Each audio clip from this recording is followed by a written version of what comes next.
Hello and welcome to Brownie Ponders, in which I, an actual brownie, ponder over matters of philosophy, politics, psychology, sociology, and so on. Today we're going to be breaking down the successfully inflammatory title of this video, Why We Don't Love People. Let's unpack this statement a bit. I certainly didn't mean that love doesn't exist. On the contrary, I would go as far as to say that love is one of the greatest, if not the greatest, driving forces in existence. Love of life, love of the earth, love of material, love of knowledge, and love of everything in between have spearheaded some of the most innovative and revolutionary endeavors known to mankind. What I meant in rather general terms is that, in my personal opinion and observation, our approach to love has taken a prominent shift in modern years so that it's become more convoluted, more materialistic, and more idealistic. Let's break this down even further, but before we get started, I will reiterate that all points expressed over the course of this video are a product of my personal opinions, perspectives, and perceptions. Don't treat it as a fact because it isn't.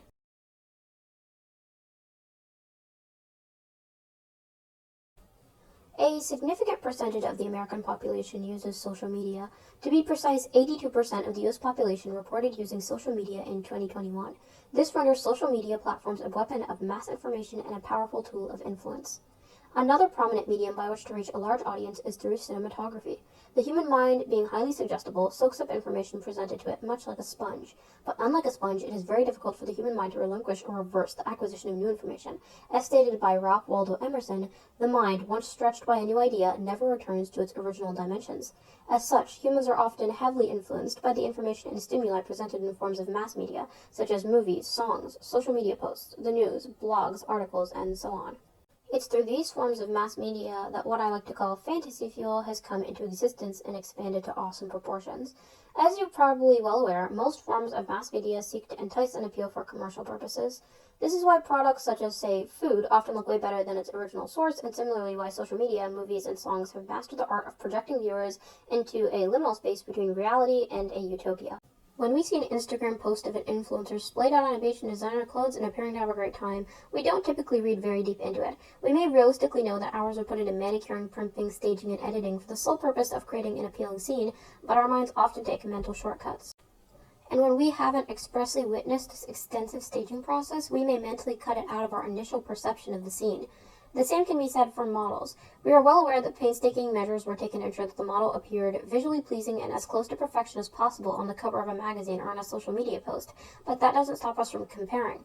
Hence, why so many average people suffer from eating disorders, low self-esteem, and self-hate. It's easy to say you can't believe everything you see on the internet, but when we spend considerable amounts of time surfing YouTube and scrolling through TikTok, we can't help but compare and contrast our average lives with the embellished synthetic ones of influencers whose objectives are to appear aesthetic for obvious reasons. Romantic relationships are especially relevant to this phenomenon. Many couples take to the internet with passionate, heartwarming stories of first encounters, dreamy proposals, fairy tale weddings, and magical anniversaries. Even movies, where genuine romantic feelings are not typically shared between the actors and actresses portraying it, manage to elicit very genuine emotions from their viewers. Fantasy fuel, at least of the romantic nature, is born from a plethora of romance novels, movies, stories, songs, photos, and online posts. Consumers, dazzled by romantic scenarios that are not technically impossible, but that are highly unlikely to take place in real life, accumulate ideals that are then projected onto their relationships. The issue with fantasy fuel is that it essentially prompts the fantasy holder to create a script.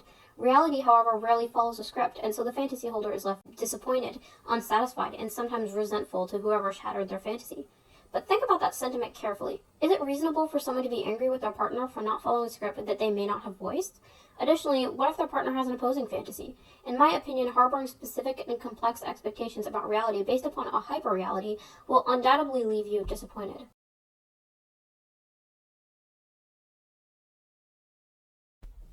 As recently as, say, 50 years ago, life was incredibly hard to live completely autonomously.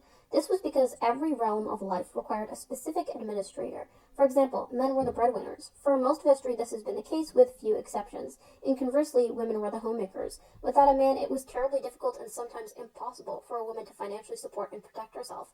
And without a woman, men had no means of managing a properly functioning household or successfully raising children. This was not because either was incapable of taking on these roles. It was because there was simply no way for them to change lanes. They were not raised with the skills and mindsets to defy these roles, nor would it be likely to cross their minds considering society would not approve of or allow it.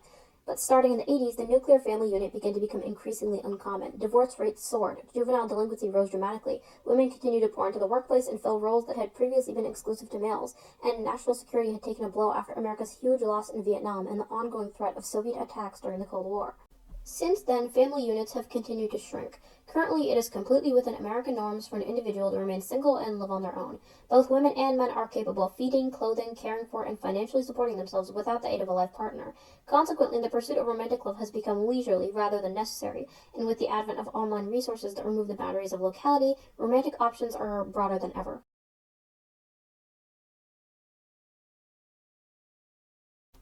As a result of modern autonomy, an individual has less opportunities to be humbled by necessity.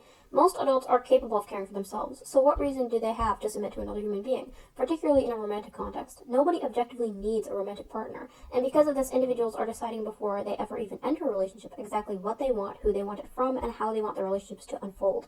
Of course, these standards can be great because building a relationship upon desperation is a surefire way to end up in an abusive or incompatible union. However, it is important that standards remain within the realm of reason. But who decides what fits within the realm of reason? It's the lack of a definitive answer to the question that has led to a tangle of standards that make it difficult to draw the line between narcissism and a healthy self-worth. Maybe some people believe it isn't outlandish to require that their partner be of the same religious affiliation, but others couldn't care less. Some maintain that they will not accept a partner who makes less than a certain amount of money. Others think that money shouldn't matter. Some don't mind a large age gap. Others find this to be problematic. Standards are all over the place, making it difficult to locate an individual whose standards and requirements are compatible with your own.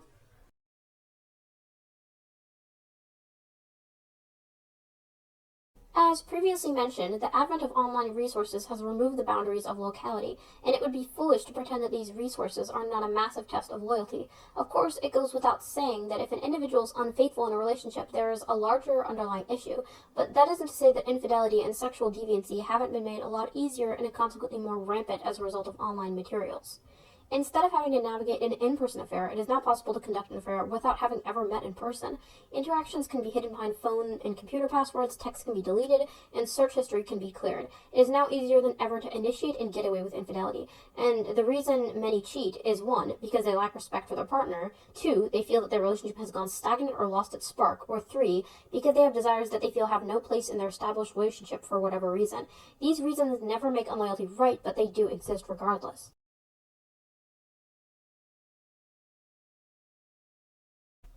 We've all seen those videos titled something along the lines of 3 signs he doesn't love you, 5 signs she's cheating, 10 signs your relationship isn't working out. If your boyfriend doesn't do this, you shouldn't be with him. If your wife doesn't do these things, she's not the one.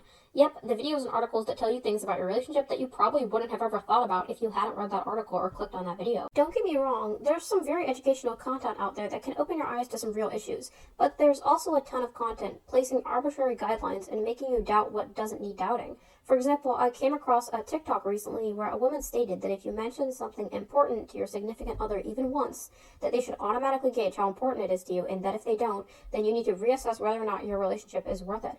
If someone mentioned something to me once, I would most likely assume it wasn't important, specifically because they had only mentioned it to me once.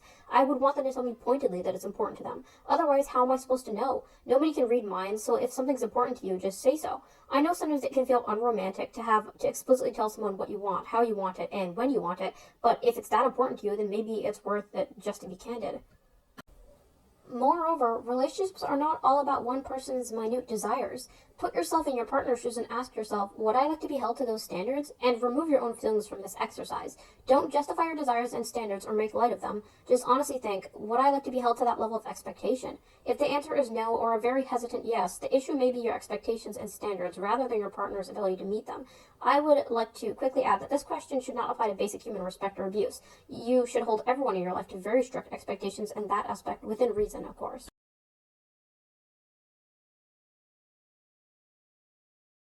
It's my observation and personal opinion that we rarely love people anymore. People love the idea of being in love, relationship goals, and romantic vibes. They're often disconcerted because their partners don't fit into a certain box that they created for them, and unfortunately these boxes are often constituted primarily of unreachable ideals that no one should reasonably be expected to meet. Relationships are constantly being pelted upon with unrealistic expectations, unwarranted and warranted doubts, and perpetual dissatisfaction from one or both parties because of an unachievable ideal built by a barrage of media polished and staged specifically to invoke envy and wistfulness in viewers and consumers. And because of this, more and more people are forgetting how to truly love or be loved in the first place. After all, most of what they're building their expectations off does not and will never exist in the realm of reality. Thank you for taking the time to hear me out. As a brownie, my opinions on human issues often goes overlooked. I hope you'll take more time out of your day in the future to listen to what I have to say. Never forget to ask an inordinate amount of questions about everything, and have a great day.